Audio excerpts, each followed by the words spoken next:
Hello everyone, welcome back to another episode of The Letter. We're in part 5. Hope you guys have been enjoying the journey so far. So far it hasn't been, there's been some horror elements, and like I've mentioned before, it's a pretty good game. But if you're some reason joining on episode 5, I'll leave in the top right corner, there will be a little icon. Go watch episode 1. It's a very story heavy game. If you guys do like this kind of content, consider leaving a like and subscribing. I gotta try to remember to say that in the beginning of episodes because apparently the YouTube algorithm likes it when you do that. So, bear with me. But I'll hop right in. I've wasted enough time already, so let's just hop right back in. Now we're head inside. Okay. And then? Are you sure it wasn't one of the cleaning crew? Absolutely sure. I didn't do Zach's voice. Somehow, halfway through the movie, the conversation steered towards what happened in the mansion. To be fair, Zach was the one who brought it up again. In his own movie's premiere? Now, the film is just serving as a background noise while we're speaking in hushed tones, carefully not to disturb anyone inside the small hall. Well, except for Ash. God fucking damn it, Ash. Don't you know proper movie etiquette? Tisk, tisk, tisk. I just hope we don't end up arguing about it again. We'd all get kicked out for sure. Though, if all out Ash's voices, we're probably getting thrown out way before any arguments happen. Only Becca still remains engrossed in the movie, completely ignoring us. No, I'm joking. She's been quiet the whole evening, speaking only when referred to. If I didn't know any better, I'd think we did something to offend her. Did we? And then I ran. You heard what happened after. I still think it's something else. It was standing right in front of me, Ash. Glad that Ash is not dismissive. That's why I think I've liked Ash. Like at first Ash was dismissive, but that's because, everyone's kind of heated. But now that we're in like a calm setting, Ash is not dismissive of my thoughts. He believes I saw something. Like he does believe something happened. But he doesn't fully believe that it's supernatural based, which I appreciate. He has his own beliefs and thoughts, but he's not an asshole as much as we call him Ashel. He's not belittling me. He's one of the smartest people I know, but geez, he should learn to listen. Plus, didn't he say he didn't believe in these things? Why is he in this conversation again? I heard what you said, but it's a small room. There are a lot of things someone else could have done there without your knowledge. If I could see it up close, maybe I am not going back there. Ain't that a problem if you're hosting an open house? I'm gonna lower my voice. Ain't that a problem? So the problem is I'm going too raspy there. Or not raspy, but I'm forcing it a little too much. Rose does the first floor tour. I think this is better. I ain't sure ghosts can be restricted to one room, Bella. There are no ghosts, Zach. Stop putting useless ideas in her head. Yeah, but I was thinking, maybe all the house needs is a blessing. Wasn't it left uninhabited for you? Okay, we can't have the black man talking about blessings. We're racially, that seems a little racially motivated here. Like, come on. Oh, the house did change hands over the years, from one distant relative of the Ermengardes to another. None of them bothered to live in it, though, and it remained that way up until its current owners decided to sell it. Why didn't I think of that? And Peggy was the religious type, Zach. Nothing like that, Ash. Who knows, though? It might bring something positive to the place. That's not a bad idea. I just don't know where I could find someone. You're not seriously considering his suggestion, are you? Do you have a better idea? I know where. I could contact him if you want. You do that? Or we could find you a psychologist instead. God, there's a very few times in my life when I wish my glowers. I think that's meant to be glares. I wish my glares could kill. This is one of those. That ain't a very appropriate thing to say right now. No, wait, that's not what I meant. They changed his name to Ashhole again. Let's go. Ethnographer. I mean, an ethnographer. This guy's a psychologist too, of course. This guy is a psychologist too, of course, if you... Ashton, you don't stop. Rebecca knows the guy I'm talking about too. She can vouch for him. Becca tears her eyes away from the screen at the mention of her name. Huh? What? Oh, are you talking about Professor Andrew? He used to work with my parents at the university. Can you guys keep it down? Sorry, Scaredy Cat mentioned curses. Not that I'm saying this is one. But talking to him is a better solution for me than getting a random priest to bless an old house. He'll even help you figure out things out, teach you a couple things, and probably put your fears to rest, since this looks like it's bothering you a lot. Ash might be right too, however, what Zach suggested is something I'm more familiar with. Granted, they don't believe me. They're only giving me these suggestions to put my mind at ease. See? Good friends. Helping me out without belittling me. They have different ideas on how it should be fixed.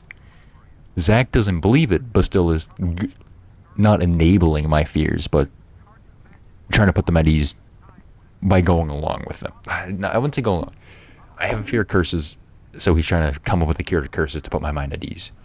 Even if the problem is like not asymptomatic, but like it's like a placebo effect. Like it's all in my head. Still, the placebo effect of the priest. Where Zach is more logical, it's not real, and by proving it's not real, you'll get over it. They're both coming up with solutions to help me without basically saying, oh, it's not real. Well, ashes, but you know what I mean. Good friends. Granted, they don't believe me. They're only giving me it, but my head is at least. But it's better than being ignored or laughed at. Exactly. I can take comfort in knowing they are willing to hear me out. So, what do you think? It's your call. We'll go with whatever you want. I don't know why. Okay. Okay. The obvious decision is I gotta go with the priest, because I know I saw it. So we're going with the priest. Story update. Even more friendship with Zachary. Let's go. Zachary is based as hell. Also, story update. I'm like not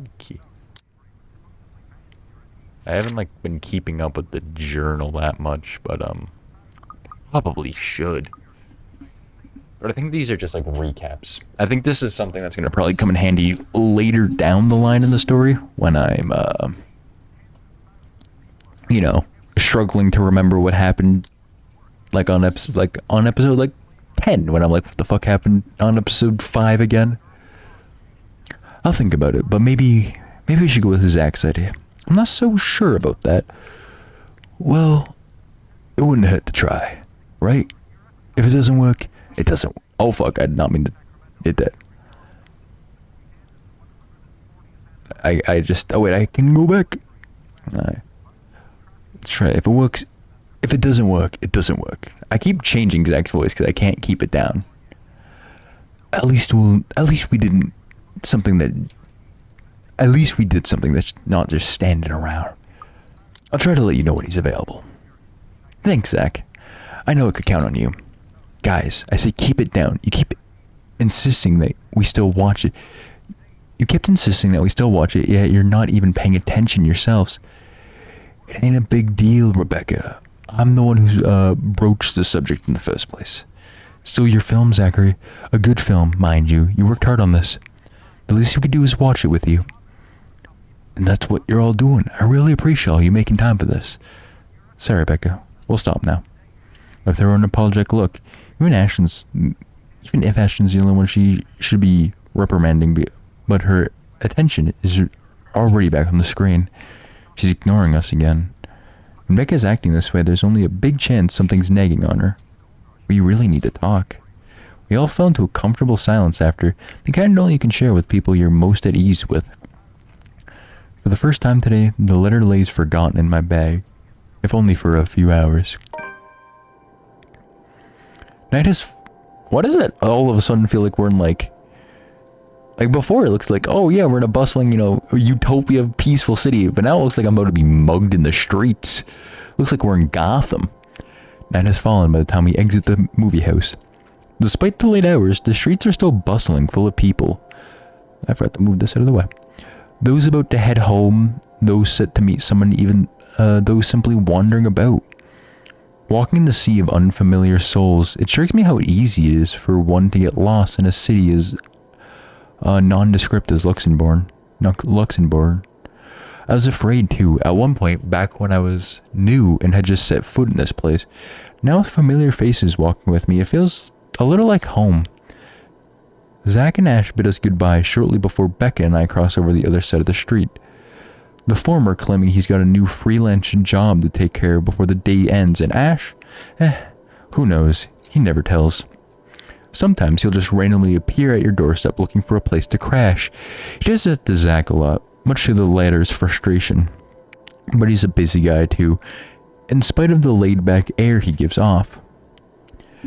Thanks for today, everyone. Yeah. No problem, Zach. I'm sorry for what happened earlier. Oh, fuck off. Oh. Huh? A sensation, cold, sickening, drowning. My chest tightens. Breathing becomes labored. I can taste blood in my mouth. The edge of my vision blurs. In the distance, among the countless nameless people going around about their lives, a voice reaches out to me. Help me. Pleading even, as I clutch my eyes tight and clasp my hands over my ears. Whispering and whispering and whispering, calling out, help me please. No, not me. Somebody. Isabel. Earth Isabel? At her voice, the whole world suddenly snaps into place. The murmur's gone. When I open my eyes, Becca raises an eyebrow at me in questioning. Are you listening? Are you coming with me? Oh, yeah, just... Okay. Sorry, I spaced out. You always do that. God, Becca is such a bitch. Holy fuck. I followed her without complaint, but not before sneaking a glance to the far end of the street where the voice came from, where another set of eyes might be staring at me. Nothing. There are only Zach and Ash watching over us as we head back to where Becca parked her car. If I'm expecting to see something or someone there, I try not to let it show. Try not to think of the tiny pinpricks of fear crawling at the pit of my stomach. See you guys another time. Yeah, see you. Another glance, and with a final wave, we go off on our own ways. I don't know what I saw. I don't know what I heard. I don't want to know. And if this is just what would help me sleep tonight, what would give back to normalcy in my life, so be it. And we make it to another day. The darkness closes around me, grasping, pulling, engulfing me. The ground caves in, and without warning, I'm falling. God, I'm on the judge. My room's kind of a mess right now. Okay, again, but another just... Even with like the mess of a room, this is just stunning art. My eyes snap open. For an instant, it doesn't immediately register where I am. Also, I doubt the game devs will ever see this, but if you guys want to give me that plushie of that bat, I would love that. I would love that. That is what I want. Also that poster. Both my back and shoulders ache after I've fallen asleep all hunched up the night before, drenched in sweat. The nest of pillows I often keep around me feel more suffocating than comforting. I let my eyes adjust to the bright morning light steaming through my window and allow myself... oh, fuck, this music sounds phenomenal. I need to find the track for this one. I want to add this to my playlist. I'm going to listen to this for a minute. I don't know if this episode will come out before my Undertale playthrough comes out, because that's another playthrough coming. I'll look forward to that if it's not already out.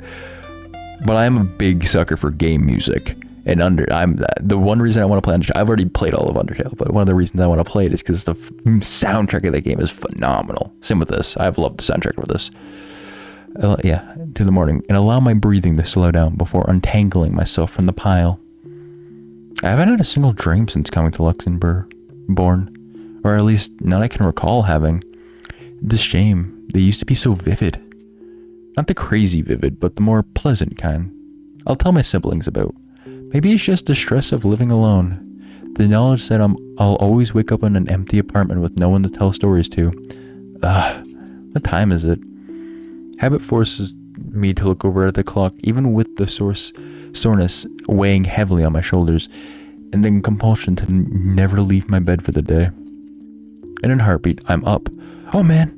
Of all the times to oversleep, towels, where's my towel? Admittedly, it's a weekend. As an unspoken rule, that entitles me to an extra hours of sleep. But if Rose didn't kill me yesterday, she sure as hell will now.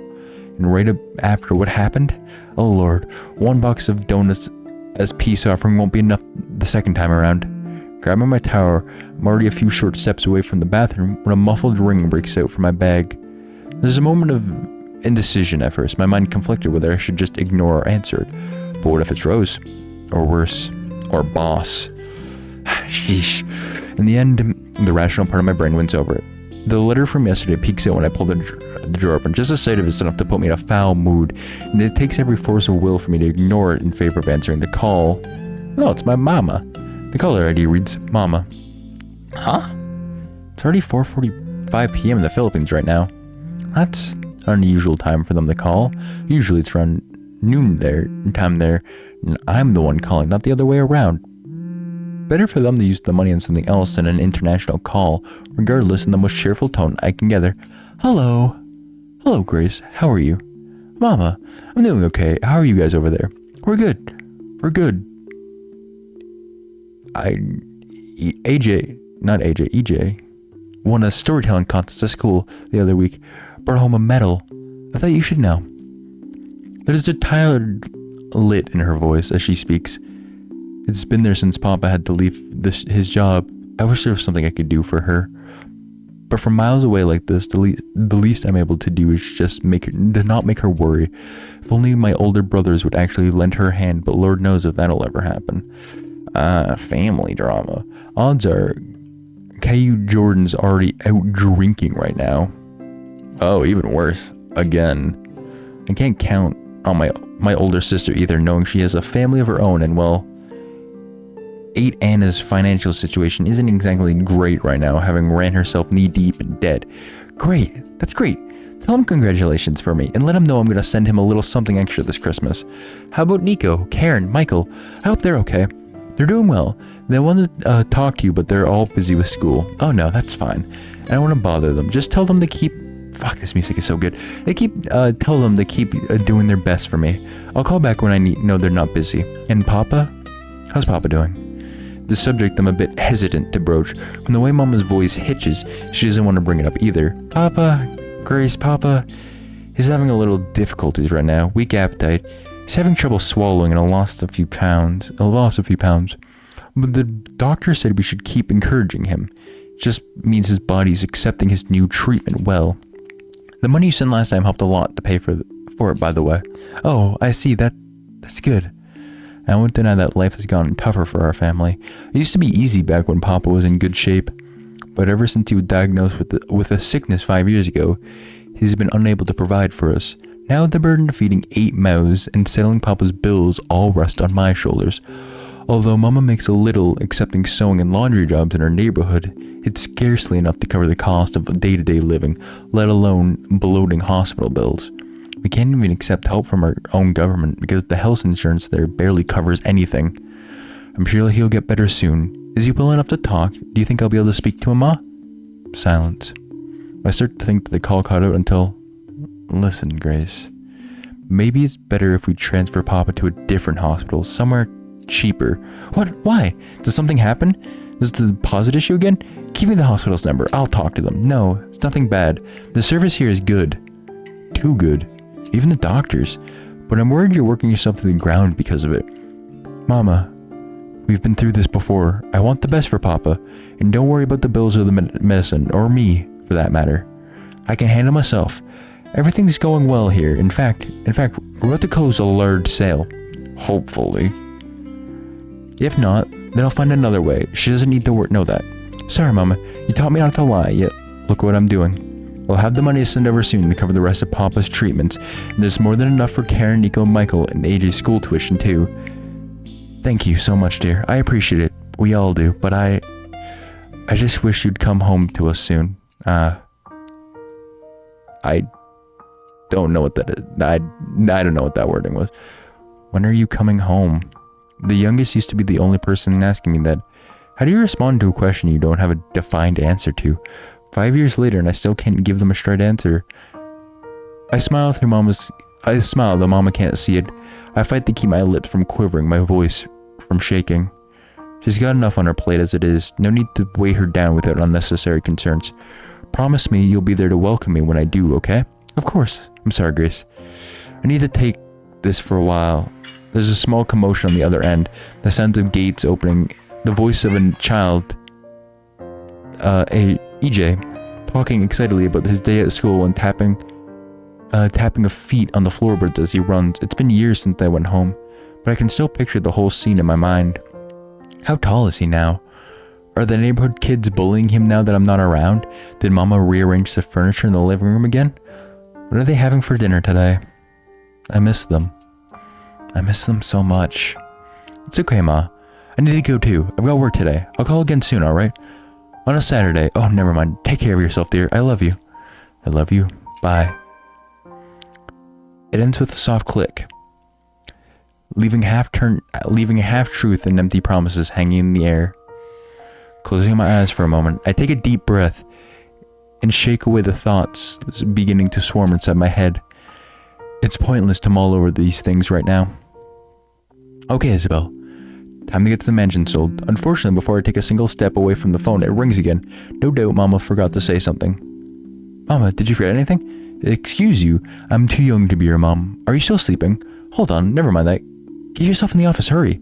Office? What about the open house? Oh no, is this Sir John? Did you hear about yesterday? Am I in trouble? Oh god, oh god, oh god. I'm gonna get yelled at, aren't I? What do I do? I'll buy you an extra box of donuts. No, it's nothing like that. Will you calm down? Get yourself here, alright? I'll tell you everything then. There's the telltale din of several feet shuffling in a wooden flooring and indistinct yelling in the background before Rose cuts the connection. That isn't anyone's comforting, but it's enough a reason for me to hastily discard my phone and finish showering in record time.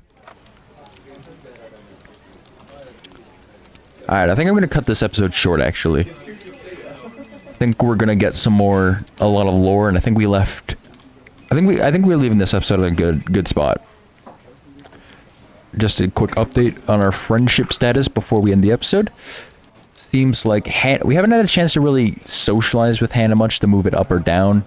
We're good friends with Zachary. We're positive with Zachary. We're neutral with Marina, which is okay. We're low with Rebecca, but fuck Rebecca. We're good with Ashton. Ashton is based. And I wish I was lower with Luke, because fuck Luke. I hope Luke dies. But thank you all so much for watching this episode. If you guys did enjoy, consider leaving a like and subscribing. It helps out a lot. It shows that you guys are interested in this series. If you guys have any other games you'd like to see me play in the future, leave them down in the comments below. I'll love to check them out in the future. Thank you all so much for watching. I'll see you guys in the next video. See ya.